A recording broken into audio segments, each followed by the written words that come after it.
Coming up tonight, a traffic fatality in the early morning hours, claiming the lives of two men on the streets of the capital. Plus, the Eleuthera MP announcing good news for the Palmetto Point community. A much-needed healthcare facility is on the way.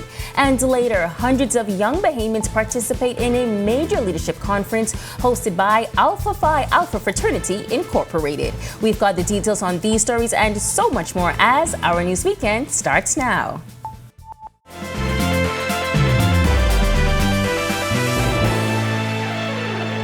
This is Our News Weekend. Thank you so much for joining us tonight. I'm Megan Shepard. Two men are dead tonight after a fatal crash claimed the lives of two adult men, a 46-year-old Bahamian male and a Filipino national. According to police, the incident occurred shortly before 2 a.m. on Sunday on West Bay Street near Kiskadee Drive. When officers arrived on scene, they observed a head-on collision between two vehicles, a silver Nissan March and a white BYD vehicle. Both drivers appeared unresponsive and had to be extracted from their vehicles utilizing the jaws of life. EMS personnel examined both drivers and found no vital signs of life. Investigations are ongoing by the Traffic Division. In 2023, 311 missing person cases were recorded in the Bahamas, and according to Police Commissioner Clayton Fernandez, 263 cases were closed and 48 cases remain open. Fernandez said in those closed cases, all the individuals were found. He says police have noticed a trend. The factors that we are noticing with missing person due to mental illness, sometimes miscommunication, maybe loss at sea. Some of them are lost at sea. But that's not all. Fernandez said the majority of the missing person cases are senior citizens. He's appealing to caregivers to pay closer attention to their loved ones. Don't leave them alone. Please, don't leave them alone. Pay attention to them, or if you have to bring somebody in to care for them, let's do just that. There's too many homes around here in New Providence that could assist as well with the elderly, the seniors. We have to protect our seniors. As I indicated, they are whose shoulders we stand on today. Well, a major announcement for the people of Central Eleuthera as their Member of Parliament, Clay Sweeting, revealed plans are underway for a new medical facility in Palmetto Point. His comments came at the Eleuthera Business Outlook this week. Sweeting, who also serves as the Minister of Works and Family Island Affairs, says the first phase of construction is expected to begin next month. I have been guaranteed by the Minister of Health that we will begin the long overdue government medical facility in Palmetto Point, as it has already been tendered and is scheduled to break ground ahead of the new budget period. All technical drawings, everything that needs to be done within the Ministry of Works has been approved. The Ministry of Health completed the tender last week, so we anticipate them to award the contract and to break ground in May. Sweeting also announced a public partnership with the university and Disney, which seeks to drive more at-home learning opportunities that will increase their skill sets. Access of 40 participants will graduate with certification from the University of the Bahamas in a hospitality training program partnered with Disney. 40 persons from Eleuthera. This program and other training opportunities are needed as we welcome brands like Disney, like Marriott, and as we solidify our partnership with Carnival. Well, this September, the U.S. Embassy will relocate from Queen Street to a brand new $310 million facility on Shirley Street. The project began in October 2019 during the tenure of outgoing Charge d'Affaires Usha Pitts. The new embassy, which officials said was inspired by traditional Bahamian architecture and landscaping, will house a permanent art gallery that will feature Bahamian and American art pieces, including work from prominent Bahamian artist Antonius Ross. Roberts. It will also be energy efficient, have LED lighting, solar thermal hot water, photovoltaic panels, and an on-site water treatment system, which will provide irrigation for landscaping. Pitt says the building will represent more than just an office space. It was a big investment. It really stands for America's relationship with the Bahamas. We recognized you guys since independence over 50 years ago now. So that building kind of represents the relationship. The outgoing charge also spoke to what the building means to her on a personal level. For me personally, you're right. I have seen it go up. The first time I visited, it was a hole in the ground. And more recently, I've been standing up on the roof looking out over Nassau Harbor. So it is a tremendous accomplishment. I have to say, I didn't really feel it until, I want to say, about 3 weeks ago when the fencing came down across the front of the building. And I happened to be driving home from a party that night. I'd had a couple of drinks, I got to admit. And when we're pulling past it and you could see the lights and just the majesty of the building really struck me to the point where, I told the driver, pull over, let me out. And we kind of walked up and down in front of it and just looked at the thing. I mean, it is a beautiful piece of architecture.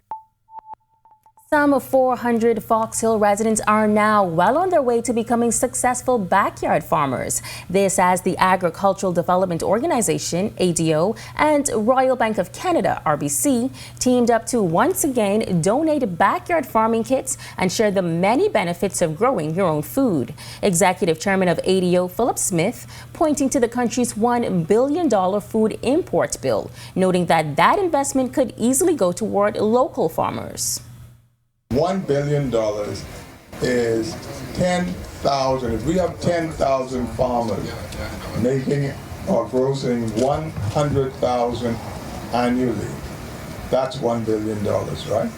So we could have 10,000 fairly successful farmers to replace that import of $1 billion. Senior Sales Manager at RBC, Dwayne Kemp, noting that so far the organization has invested some $60,000 toward the initiative.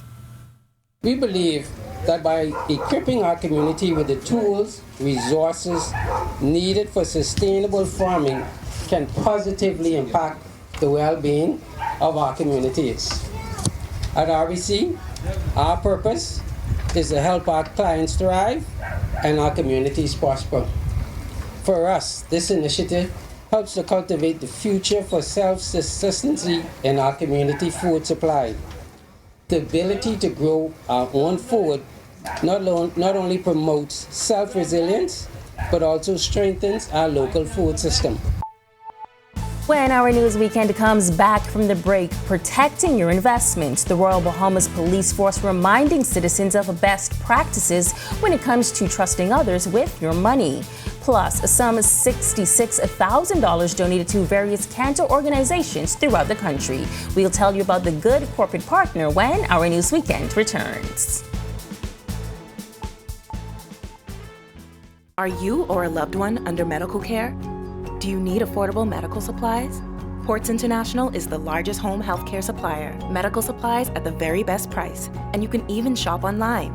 From hospital beds to wound care, wheelchairs to walkers, Ports is a one-stop shop for your medical supplies, and we accept insurance. We have online shopping and 2 locations to serve you, at the Airport Industrial Park and Shirley Street. We also ship to the Family Islands. Shop online and visit us on Facebook. Call Ports at 377-1771.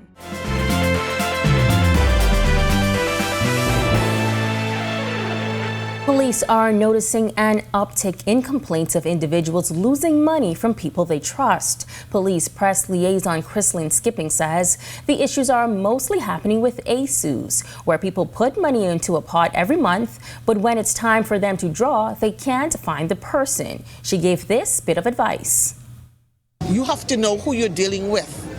You have to make sure that the people who you're dealing with in ASUs have character. Growing up as a child, there were many persons who I saw involved in ASUs, and they got their draw when the time came. Today, people are not as honest. While not discouraging individuals from joining ASUs, Skipping says, I would encourage you The same $500 that you're going to take and put in the ASU, put it in the bank, and when your draw comes to at the end of the 10th month or the 12th month, you still get the same money that you're entitled to, and you also get it with a little interest. Members of Alpha Phi Alpha Fraternity Incorporated Memorial Foundation hosted a Global Youth Leadership Conference yesterday. The conference, in its third year, focused on leadership skills development and scholarship opportunities for thousands of young people. The fraternity's international president, Harry Johnson, explains why the conference is so important and why they keep coming back to the Bahamas.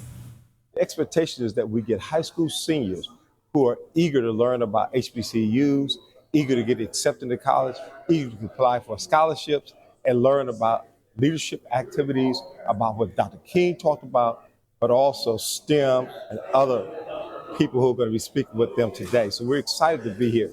Always a great opportunity for us to be here in this country. It's important for us to keep coming back to support the local chapter of Alpha Phi Alpha, number one, but also support the kids. When we go to a city, we have great young minds that want to learn, great young minds that want to excel. We want to go back there. So this is one of the few places that we go to religiously every year.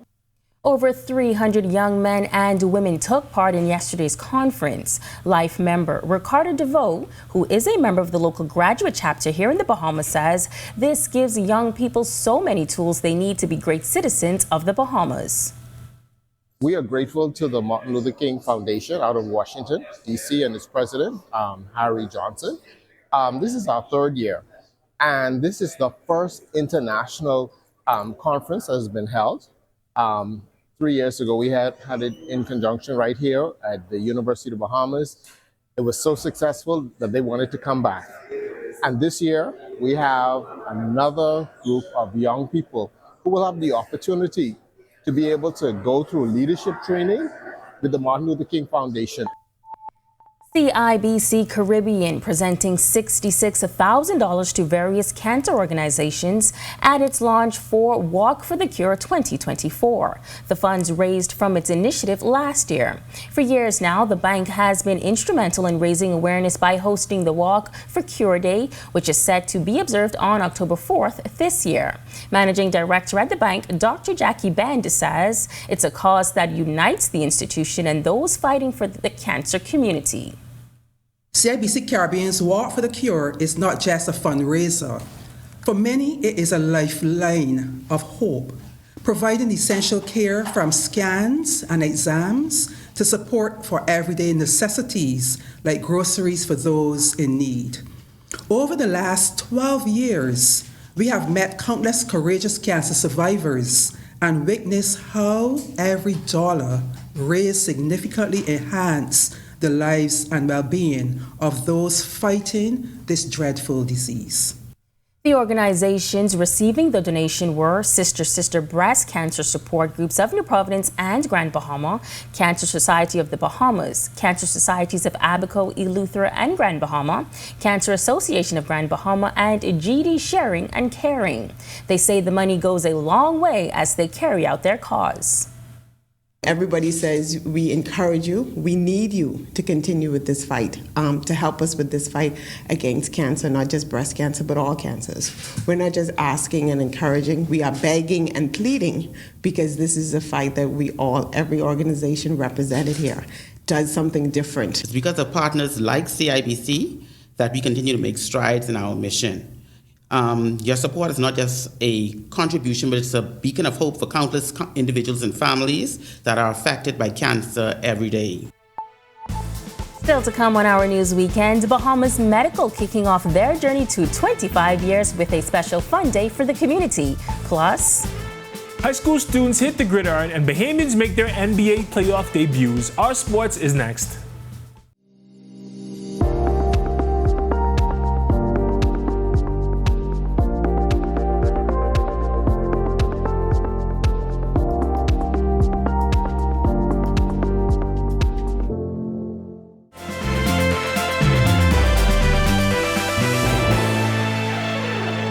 this is Our News Weekend. Welcome back. Dozens of students competing in the second annual high school flag football tournament yesterday, and Bahamians are in the NBA playoffs. Tage Adderley is here now with our Sports Weekend. Thanks, Megan. Good evening. Welcome to Our Sports Weekend. I'm Tage Adderley. The Bahamas Flag Football League has made a big push in recent years, growing the game. Yesterday, some high school students got in on the action. We've only had the U14 play so far, and they're very new to the game. We do have a little club at school, so they enjoy the sport, and we're just trying to grow their interest. And then eventually, as time goes on, we want to look to have some skill development so we could really be more competitive moving forward. That's Windsor High football coach Katie Roach, just one of several coaches who led their teams in Saturday's Flag Football Championships. Dozens of boys and girls turned out to compete in a one-day co-ed tournament. Program director Jason Clark says that he's elated about the tournament's growth, now in its second year. Last year we had 4 schools involved. This year I think we have a total of 7, 2 being government schools, CV Bethel and Doris Johnson. Other schools competing are SAC, Kingsway, Queens College, Windsor. So we're very, very happy with what's happening this year. We got 11 teams competing. Public schools also competed in the tournament for the first time. Both CV Bethel and Doris Johnson High Schools got in on the action. CV Bethel's coach said that their experience is valuable. This is right there is going to give them that experience to want to move up into the bigger league. So we hoping that this doesn't discourage them where they win or lose, but encourage them to become a better person, which we want everybody around the world to become better persons and become better players in the league. And the players had a blast too. I enjoy playing the sport. I really like that we had to play flag football with the private school and government school. So I really enjoyed it, and I hope we have it another year. The Big Red Machine of St. Augustine's won the day, beating QC 24-6 in the under-14 division, and they beat Kingsway Academy 22-8 in the 14 and over division.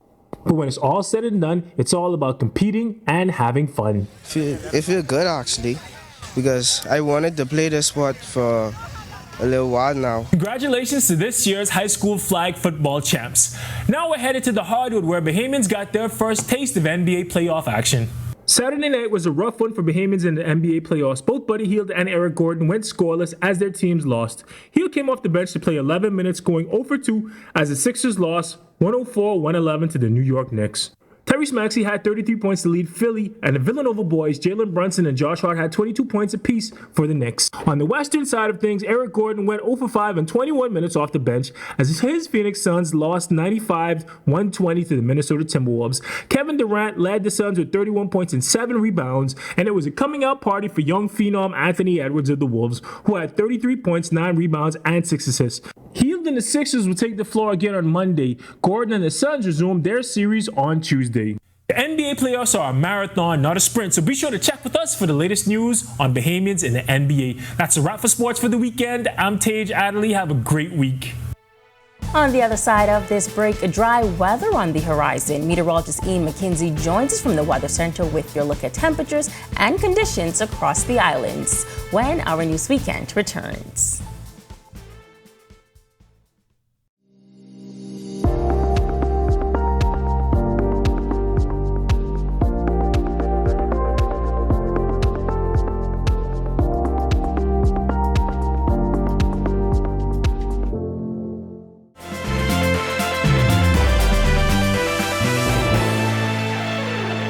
Thanks for sticking with us. It's time now for your check on weather across the archipelago with meteorologist Ian McKenzie. Ian.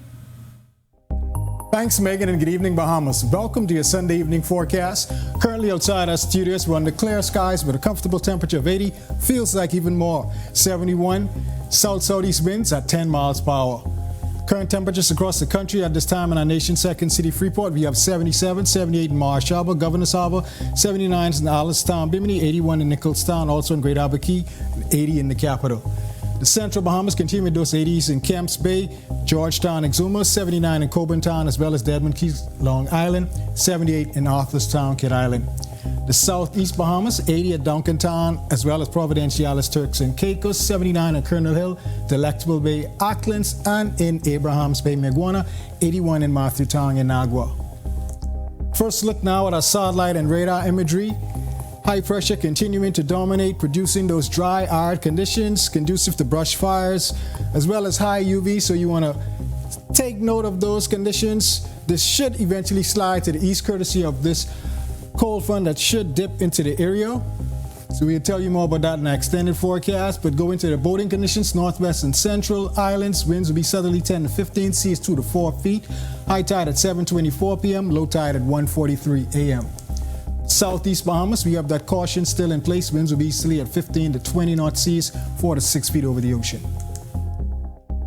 Looking now at your extended forecast, we would see a bump up in temperature ahead of that frontal boundary that is expected to push through the area Monday. May provide some relief mainly to the extreme northwest Bahamas. Those islands include Abaco and Grand Bahama. We see a dip in temperatures, which spells good news for the rest of the week.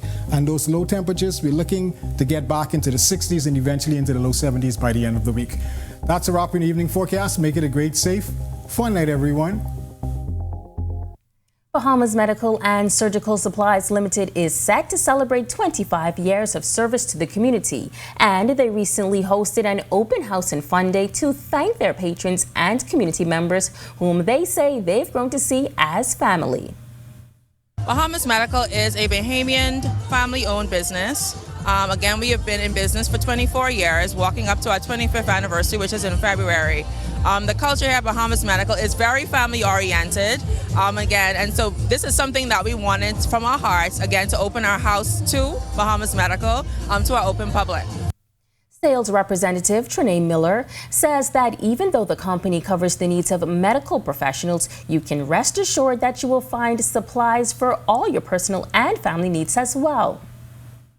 We do wound care, so you can get your gauzes, your wraps, or gauze wraps, things like the Bacti Grab, Primapore. We have a home care section. We deal with home care, so hospital beds, wheelchairs, crutches, orthopedics, all your braces for any part of the body, things like that. Like, so if you're looking for, if you're not in the medical profession, like if you're not purchasing for your practice, we still cater to the, anybody who's able to just walk into the store.